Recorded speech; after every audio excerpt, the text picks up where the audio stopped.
सभी को नमस्कार। एक महत्वपूर्ण क्षण में मैं यह वीडियो जारी कर रहा हूं। आज हमारे कार्यालय में आए पुलिस कर्मियों ने मुझे एक समन दिया है। यह समन S8 आदमबाक्कम पुलिस स्टेशन में अपराध संख्या 377 2025 के तहत दर्ज एक मामले से संबंधित है। इसके संबंध में यह मामला विभिन्न धाराओं के तहत दर्ज किया गया है। उस मामले के संबंध में उपरोक्त संदर्भ में हम उक्त आपराधिक मामले की जांच कर रहे हैं।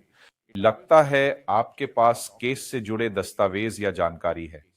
अतः आपको 23/3/2026 को सुबह 10 बजे S8 आदमबाक्कम पुलिस स्टेशन में मेरे सामने पेश होना होगा। इस नोटिस का पालन न करने पर आप पर कानूनी कार्रवाई की जाएगी। यह मुझे S7 मदिपक्कम पुलिस स्टेशन के पुलिस निरीक्षक ने भेजा है। श्री राजवेल नागराजन को संबोधित यह नोटिस हमारे पेसू तमिल पेसू कार्यालय में आकर इन दो पुलिस कर्मियों ने मुझे दिया।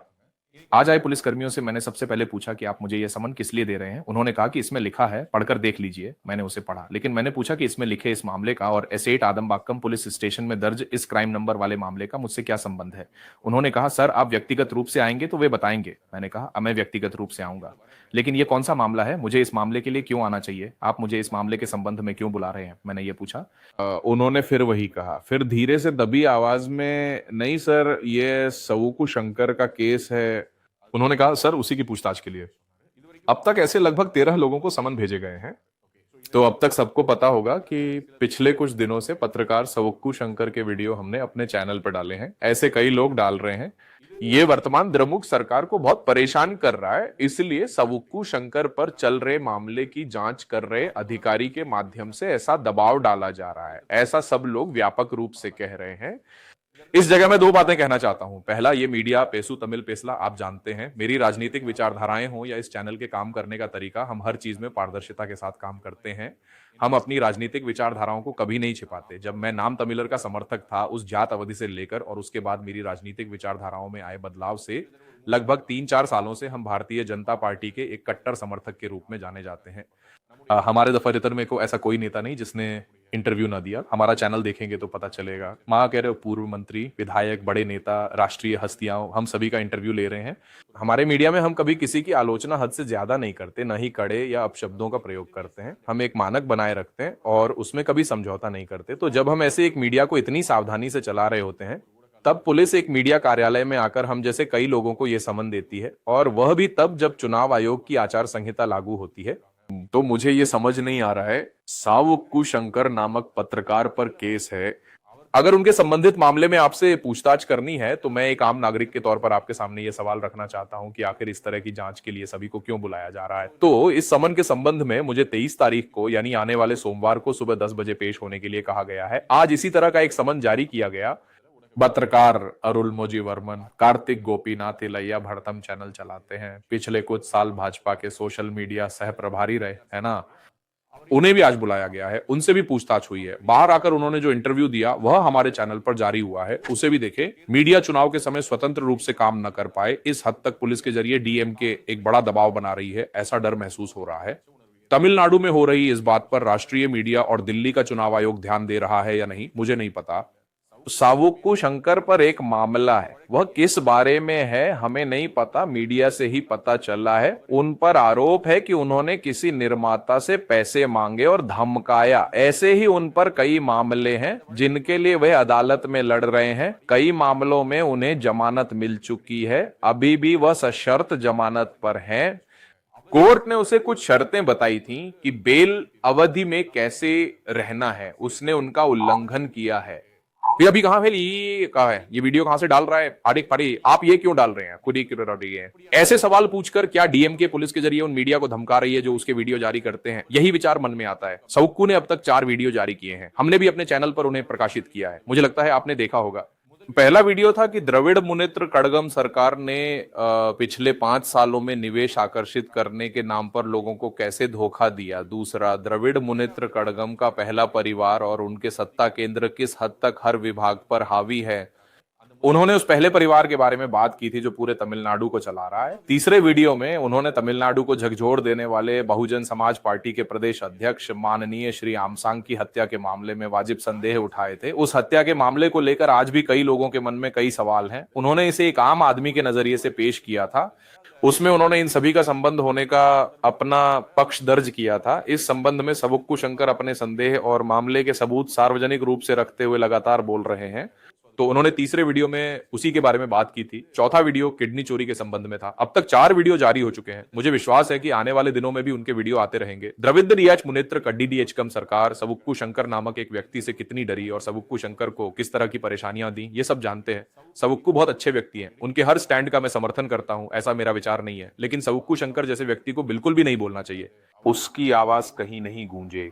उनके मीडिया में काम करने वाले किसी और मीडिया में काम न कर सकें। ऐसा लगता है कि द्रमुक इस पुलिस का इस्तेमाल करके एक अघोषित आपातकाल लागू कर रही है। डीएमके पुलिस को ऐसे कामों में क्यों लगा रही है पता नहीं। इससे पुलिस का नाम खराब होता है, डीएमके का नहीं। डीएमके एक राजनीतिक पार्टी है, उस पर 1000 आरोप लग सकते हैं, पर पुलिस को इतनी बदनामी और अविश्वास क्यों कमाना चाहिए? आप हमारी भी तो पुलिस हैं। पुलिस कौन है? आप सिर्फ डीएमके की पुलिस नहीं है, हमारे लिए भी आप ही पुलिस हैं। कल अगर हमें कोई समस्या या कानून व्यवस्था का मुद्दा हो तो हमें आपके पास ही आना पड़ेगा। ऐसी पुलिस इस तरह का समन सिर्फ मुझे ही नहीं बल्कि ऐसे सभी को दे रही है और वे इसे गर्व से बता भी रहे हैं। आपको ही नहीं सर, तेरे को दिया है, बेझिझक आइए। मैंने कहा था मुझे इसमें कुछ नहीं सोचना, पर इस केस से मेरा क्या संबंध पूछा। आपने सीधे आने को कहा। मैंने कहा था मैं खुद आकर मिलूंगा। तो सोमवार को इस मामले में समन का पालन करने मैं खुद जा रहा हूं। निश्चित रूप से मैं वहां जाकर जांच अधिकारी को अपना पूरा सहयोग दूंगा। ठीक है, जब आप समन का पालन करने ही वाले हैं तो ये वीडियो क्यों? जो लोग ये वीडियो देख रहे हैं कृपया एक बात समझ लें, जब हम एक मीडिया चलाते हैं तो उसके पीछे कई दबाव होते हैं। ये उन्हीं में से एक का नमूना है। यहाँ 30 से ज्यादा लोग काम करते हैं। ये सिर्फ कर्मचारी नहीं बल्कि उनके परिवार भी हैं। तो 30 परिवार इस संस्था से जुड़े हैं। लाखों लोग हमारे चैनल के वीडियो देखते हैं। हर वीडियो बनाने और उसे आपके सामने लाने में हमारी बहुत मेहनत लगती है, लेकिन उन सबको नजरअंदाज कर हमने एक मामले में जो एफआईआर दर्ज की है उसमें सूक मीडिया, उसमें काम करने वाले और अन्य लिखा है। उस और अन्य में किसी को भी शामिल किया जा सकता है। उसमें तुम्हें भी शामिल करेंगे, उसे भी, इसे भी शामिल करेंगे, जिसे चाहे उसे शामिल करेंगे। इस मनमाने ढंग से पुलिस किसके उकसावे पर काम कर रही है यह मैं जनता के सामने एक सवाल के रूप में रखना चाहता हूं। इस संबंध में मैंने अपनी पार्टी भारतीय जनता पार्टी के वकील प्रकोष्ठ के प्रदेश अध्यक्ष श्री कुंवर गुरु जी से बात की है। कई पार्टियों में वकील प्रकोष्ठ से जुड़े मेरे दोस्त और शुभचिंतक भी हैं। मैंने सबको बता दिया है। उन्होंने कहा है कि सोमवार को आपके साथ हम भी इस केस की सुनवाई में आएंगे। मुझे नहीं पता लेकिन जब आचार संहिता लागू है, क्या चुनाव आयोग ऐसे कामों को बढ़ावा दे रहा है? क्या चुनाव आयोग ऐसे कामों पर निगरानी कर रहा है?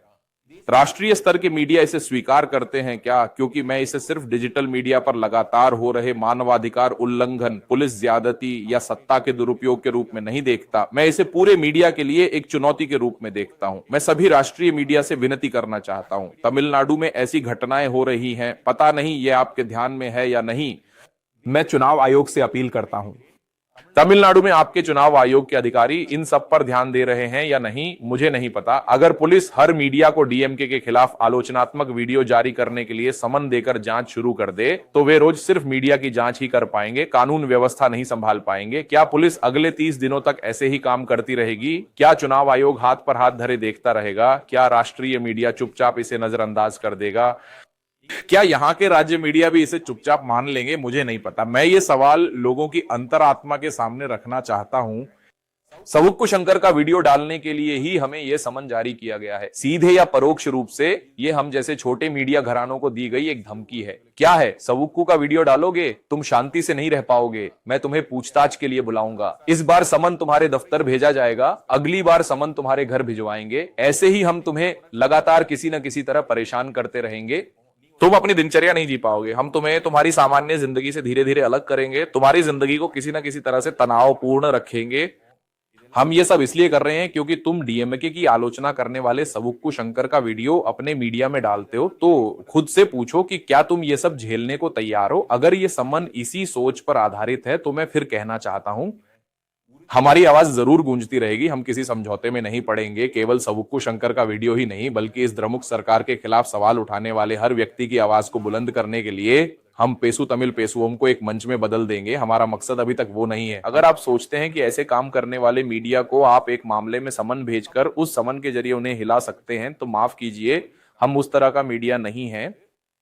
ये समन नहीं, इस मामले के संबंध में और कितने भी समन आए, उन सभी का सामना करने के लिए हम तैयार हैं, क्योंकि हमें पूरा विश्वास है कि हम न्याय के पक्ष में खड़े हैं। इस समाज के गुस्से को, द्रविड़ मुनेत्र कड़गम सरकार के प्रति लोगों के गुस्से को एक व्हिसल ब्लोअर के रूप में चाउगु शंकर ने अपने शब्दों के माध्यम से व्यक्त किया। उसमें कुछ बातों में आपको मतभेद हो सकते हैं, या उसमें यह सच है, ये झूठ है, उसमें आपको मतभेद हो सकता है, लेकिन उसे बिल्कुल नहीं बोलना चाहिए। उसकी आवाज को आपको दबाना चाहिए। अगर उसकी आवाज दबाने पर कोई उसे मौका देता है, थोड़ी ऑक्सीजन देता है, या बोलने के लिए मंच प्रदान करता है, तो हम उस मंच को तोड़ देंगे या मंच देने वालों को मनोवैज्ञानिक धमकियों का शिकार बनाएंगे। अगर यहां की पुलिस का इस्तेमाल करके डीएमके ऐसा सोचती है, तो लोग डीएमके को उचित सबक सिखाएंगे। यहाँ के राष्ट्रीय या राज्य मीडिया से ज्यादा मैं अपने साथी यूट्यूबर्स पर भरोसा करता हूँ। ऐसे यूट्यूब चैनलों को मिलने वाली धमकियों पर यहाँ के यूट्यूब चैनलों को ही बोलना चाहिए। इन डिजिटल मीडिया के लिए यहाँ कोई संगठित संघ नहीं है। इस डिजिटल मीडिया के लिए कोई कार्य सुरक्षा नहीं है। इस डिजिटल मीडिया के लिए कोई नियमन न होने से हम तरस रहे हैं। ये सही समय है कि हम सब एक स्वर में बोलें। अगर यहाँ किसी साथी डिजिटल पत्रकार की आवाज एक तरफा कुचली जाए, तो उसके समर्थन में 1000 आवाजें उठें। तभी अगली बार आवाज दबाने वाले किसी और मीडिया की आवाज नहीं दबा पाएंगे। अगर हम यहाँ एक आवाज को दबाने की सोचेंगे, तो ये विचार आएगा कि 1000 आवाजें गूंजेंगी। उस विचार को यहाँ के साथी पत्रकार, राष्ट्रीय मीडिया, यहाँ के अन्य दल और उस दल की कानूनी शाखा भी उस बड़े समर्थन को बढ़ाएंगे। मुझे ऐसा विश्वास है।